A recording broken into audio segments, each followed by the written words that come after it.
Gold, trusted gold buyers. మీరు తాకట్టు పెట్టిన బంగారాన్ని విడిపించి ఈ రోజు ఉన్న మార్కెట్ ధరకు కొనబడను.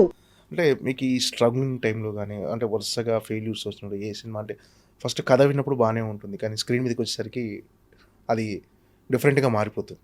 జనాలు ఆడియన్స్ రిసీవ్ చేసుకోకపోవటం, ఈ కన్ఫ్యూజన్లో ఎప్పుడైనా డైలమాలో డిసప్పాయింట్ అయ్యేవారా? అసలు ఏంటి ఇది, ఎందుకు ఇలా జరుగుతుంది? బాగా బాగా అనుకున్నాను కొన్ని. తర్వాత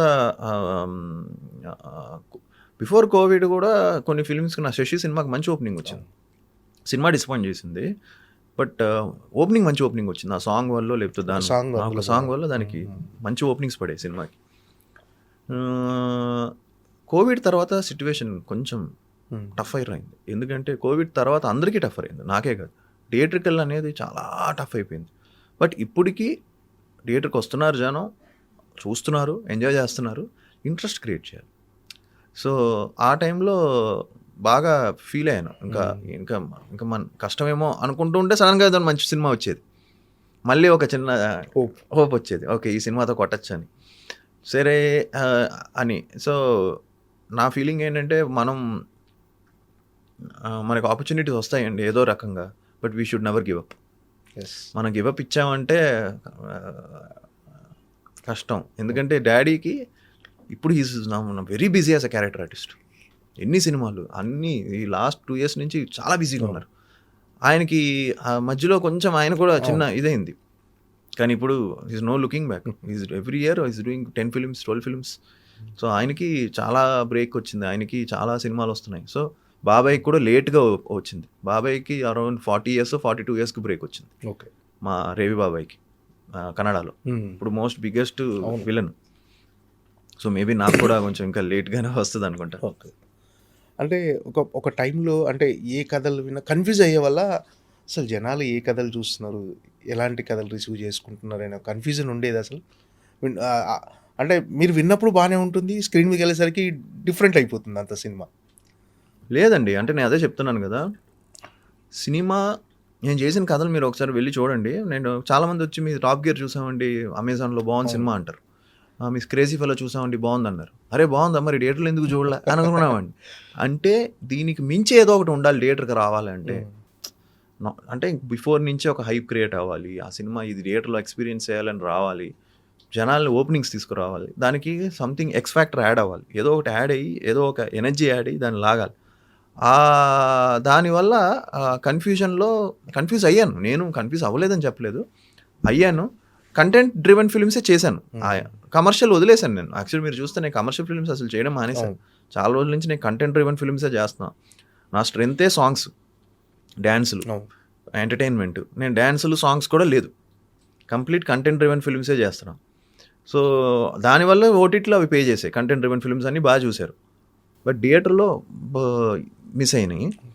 సో కన్ఫ్యూజన్ ఉండింది. బట్ నా ఫీలింగ్ ఏంటంటే ప్రాపర్ కంటెంట్ చేస్తే, మంచి సినిమా చేస్తే గుర్తిస్తారు ప్రేక్షకులు 100% అనే ఫీలింగ్ ఉంది. ఇప్పుడు కొంచెం చేసే నెక్స్ట్ బంచ్ అన్నీ కూడా ఇదివరకు చేసిన మిస్టేక్స్ ఏం చేయట్లేదు, ఇప్పుడు అన్నీ రెక్టిఫై చేసుకున్నా. ఇప్పుడు నెక్స్ట్ చేసే సినిమాలు ఇప్పుడు శంబాలా కానీ, నెక్స్ట్ ఈటీవీ విన్కి సబ్ ఇన్స్పెక్టర్ యుగంధర్ అని ఒక ఎక్సలెంట్ థ్రిల్లర్, అది చాలా బాగా వచ్చింది. అది కూడా ఆల్మోస్ట్ 90% షూటింగ్ కూడా మొత్తం అయిపోయింది, ర్యాప్డ్, ఓన్లీ డబ్బింగ్ ఒకటే బ్యాలెన్స్ ఉంది. నెక్స్ట్ సినిమా అది చాలా కేర్ తీసుకుని చేసాం. ఓకే. అంటే ఆ టైంలో మీకు బాగా మోరల్గా సపోర్ట్ ఇచ్చింది ఎవరు? ఆ టైంలో కొంచెం ఫెయిల్యూర్స్లో ఉన్నప్పుడు డాడీ కానీ మమ్మీ కానీ ఎలాంటి సపోర్ట్ వచ్చింది మీ వైఫ్ నుంచి కానీ? 100% డాడీ ఎప్పుడు సపోర్ట్ చేసేవాళ్ళు. మనం ప్రయత్నం మనం చేసుకుంటూ వెళ్ళాలరా, మనం ఏమి ఇది అవ్వకూడదు అని డాడీ. మమ్మీ ఎప్పుడు ఎంకరేజింగే, ఎందుకు అంత స్ట్రెస్ తీసుకుంటావు, చిల్ అన్నట్టు ఉంటుంది మమ్మీ, డోంట్ టేక్ అని. మా వైఫ్ ఎప్పుడు సపోర్ట్ చేస్తూ ఉంటుంది. మా వైఫ్ ఏంటంటే ఆల్మోస్ట్ 10 years అయిపోయింది మాకు మ్యారేజ్ అయ్యి. తను కూడా షీఈస్ వెయిటింగ్ ఫర్ తన సక్సెస్ చూడాలి. నేను we're all waiting for that success. ఆ సక్సెస్ మేము చూడాలి అని తను ఒక హోప్లో ఉంది. సో అది మేబీ త్వరలో ప్రేక్షకులు ఇస్తారేమో మంచి సక్సెస్ శంబారా ద్వారా వస్తుందేమో. సో తను ఇప్పుడు వెరీ ఎంకరేజింగ్ అండి. తను కూడా ఏ రోజు కూడా ఎందుకు మనం ఎక్కడో మిస్ అవుతున్నాం అని కూర్చొని డిస్కస్ చేసినవి ఉన్నాయి, ఎంకరేజ్ కూడా చేసినవి ఉన్నాయి. లేదు ప్రాపర్గా చేయండి, తనకి ఈ సినిమా మీద మంచి హోప్ ఉంది. అంటే సజెషన్స్ ఏమైనా తీసుకుంటారండి మామూలుగా? యా తీసుకుంటాను. అవును. సజెషన్స్ 100% తీసుకుంటా. అంటే ఎక్కువ డాడీతో క్లోజ్గా ఉంటారు, మమ్మీతో ఎక్కువ ఉంటారు క్లోజ్? లేదు, డాడీ మమ్మీ ఇద్దరు. ప్రొఫెషనల్ వైస్ డాడీతో. ఇంకా ఏదన్నా కావాలన్నా ఏదన్నా ఉన్నా ఏదన్నా అంటే డాడీని అడగను, మమ్మీని అడుగుతాను. అందరిలాగా ఆల్ బాయ్స్ చేసేలాగా డాడీని అడగాలంటే చిన్న భయం ఉంటుంది అండ్ గిల్ట్ ఉంటుంది. డాడీని అడుగుతామని. పాప ఆయన కష్టపడి సంపాదిస్తున్నాడు కదా, మనం ఏం అడుగుతామని. ఓకే. ఓవరాల్గా ఇప్పుడున్న పొజిషన్ పట్ల హ్యాపీగా ఉన్నారా సార్? అంటే 2011లో లవ్లీతో కెరీర్ స్టార్ట్ చేశారు, మీ తర్వాత చాలామంది హీరోలు వచ్చారు. అంటే ఒక్కొక్కసారి అనిపిస్తుంది డెఫినెట్గా మనం పైకి ఎలా ఉన్నా లోపల ఒక హీరో టాప్లోకి వెళ్ళిపోయిన తర్వాత మనకుంటారే మనం ఇంకా కష్టపడాలేమో అలా అనిపిస్తుందా సార్ ఎప్పుడన్నా? 100% అనిపిస్తుంది. అనిపిస్తుంది. చాలా చాలా ఎఫర్ట్ పెట్టాలండి, ఇప్పుడు అంత ఈజీ కాదు అనిపిస్తుంది. ఎవ్రీ ఫిలిం అనిపిస్తుంది, ఇప్పుడే కాదు ఎవ్రీ ఫిలిము అనిపిస్తుంది. ఎవ్రీ ఫిలిం నేను నా హానెస్ట్గానే నేను 200% పెట్టే చేస్తాను. ఎప్పుడు నా పెర్ఫార్మెన్స్ ఎప్పుడు డల్గా కానీ ఎప్పుడు నేను చేయలే, మ్యాక్సిమం నా ఎఫర్ట్స్ పెట్టే చేస్తాను. ఇప్పుడు ఉండే పొజిషన్ బాగుందా అంటే ఇప్పుడు 100% నేను అనుకున్న అంటే నేను ఉండాల్సిన పొజిషన్లో ఇంకా 100% లేను. అది ఉండాలి అంటే ఇంకా చాలా హార్డ్ వర్క్ చేయాలి, చాలా కష్టపడాలి. And at the same time ఒక బ్రేక్ రావాలండి. ఒక బ్రేక్ వచ్చింది అంటే మనం కూడా మనతో కూడా బడ్జెట్స్ అన్నీ మారుతాయి. అప్పుడు సినిమా స్పాన్ మారుతుంది. సినిమా స్పాన్ మారిందంటే ఇంకా బాగా తీయచ్చు సినిమాలు. ఇట్స్ నాట్ అబౌట్ రెమ్యునరేషన్స్ గురించి నేను ఎప్పుడు పెద్ద రెమ్యునరేషన్స్ ఏం తీసుకుంది లేదు. ఫస్ట్ ఫిలిం నుంచి నేను మినిమం రెమ్యునరేషన్స్ తీసుకుంటూ వచ్చా. పెద్ద రెమ్యునరేషన్స్ కోట్లు నేను ఏ రోజు తీసుకోవాలా. వెరీ ఫస్ట్ ఫిలిం అయిన తర్వాత కూడా నేను సెకండ్ ఫిలిం ఆల్మోస్ట్ ఫ్రీగా చేశాను. లవ్లీ ప్రేమ కావాలి ఆల్మోస్ట్ 10-15 కోట్లు గ్రాస్ చేసింది. అయినా కూడా నేను సెకండ్ ఫిలిం చాలా తక్కువ, ఏమి పెద్ద అమౌంట్ తీసుకోవాలి. థర్డ్ ఫిలిం పెద్ద అమౌంట్ తీసుకోవాలి. సో అవన్నీ కూడా నార్మల్ మినిమం అమౌంట్స్తోనే చేసిన సినిమాలే. పెద్ద రెమ్యునరేషన్స్ పెద్దగా ఏం తీసుకొని చేసిన లేవు. ఓకే.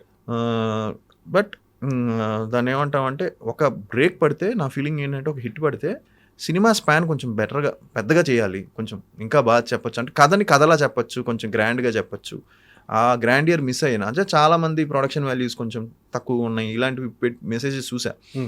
కొంచెం ఇంకా బాగుంటే బాగున్నాం అని. సో అది బాగుండాలి అంటే మనకి ఒక మనతో పెట్టి సేఫ్ అయ్యే కాకుండా కొంచెం రిస్క్ తీసుకొని సినిమా తీసే వాళ్ళు వస్తే మనకి యాడ్ అవుతుంది, మనకి హెల్ప్ అవుతుంది.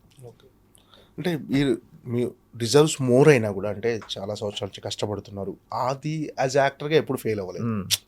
యాజ్ అ కంటెంట్ ఎక్కడన్నా మిస్ఫైర్ అవ్వచ్చు కానీ యాజ్ యాక్టర్గా ఎక్కడ ఫెయిల్ అవ్వదు. ప్రతి సినిమాకి మీరు అదే ఎఫర్ట్ పెడుతున్నారు, ప్రతి సినిమాకి ఒక కొత్త సినిమా అందించాలని మీరు తపన పడుతున్నారు. బట్ ఏంటంటే అన్ని చుట్టుపక్కల అన్ని పంచభూతాలన్నీ అన్నీ సహకరించాలి. సో ఒక టాలెంట్తో పాటు కొంచెం ఒక అదృష్టం కూడా తోడవ్వాలని. సో ఇది మీరు బిలీవ్ చేస్తారా? అన్న నా ఫీలింగ్ 70-80% సినిమా అనేది డైరెక్టర్స్ చేతిలో ఉంటుందండి. మనం ఎంత ఎక్స్ట్రాడినరీగా చేసినా ఎంత చేసినా ఫైనల్గా వచ్చేసరికి ఇట్స్ కంప్లీట్లీ మూవీ అనేది అంత ఈజీ కాదు. Director is the captain. So main మంచి డైరెక్టర్ పడాలి. మంచి డైరెక్టర్ పడితే ఆటోమేటిక్గా అన్నీ సెట్ అవుతాయి, అన్నీ కుదురుతాయి. డైరెక్టర్ కొంచెం ఆఫ్కి వెళ్ళిపోయిందంటే అది ఎటో వెళ్ళిపోద్ది సినిమా, అది ఎటో వెళ్ళిపోద్ది అది. సో డైరెక్టర్ని బట్టే ఉంటుంది సినిమా. ఆర్టిస్టులు అనే వాళ్ళు ఏంటంటే ఎవ్రీ యాక్టర్కి ఒక మంచి డైరెక్టర్ ఒక సర్టెన్ పాయింట్లో పడితే వాళ్ళు లైఫ్ మారుతుంది. నేను అబ్జర్వ్ చేస్తే మీరు చాలామంది కెరియర్స్లో చాలామంది స్టార్స్ హీరోస్ చాలా మంచి డైరెక్టర్స్తో పడిన తర్వాత వాళ్ళతో ఒక 2-3 సినిమాలు చేస్తే వాళ్ళకి అవి హిట్లు పడిన తర్వాత వాళ్ళ గ్రాఫ్ మారిపోయింది. So I feel movie is all about packaging. అది నేను నాకు బాగా క్లోజ్ ఫ్రెండ్ నాకు చెప్తూ ఉంటాడు ఇప్పుడు, ఒక మాస్ సినిమా చేస్తే ఒక ప్రాపర్ మ్యూజిక్ డైరెక్టర్ పెద్దోడు, ఒక ప్రాపర్ హీరోయిన్, కమర్షియల్ హీరోయిన్ పడాలి, ప్రాపర్ సెటప్ పడాలి, ప్రాపర్ విలన్ పడాలి. అప్పుడు నువ్వు ఒక మాస్ సినిమా చేసావంటే ఆ లుక్ వస్తుంది. So it's all about package.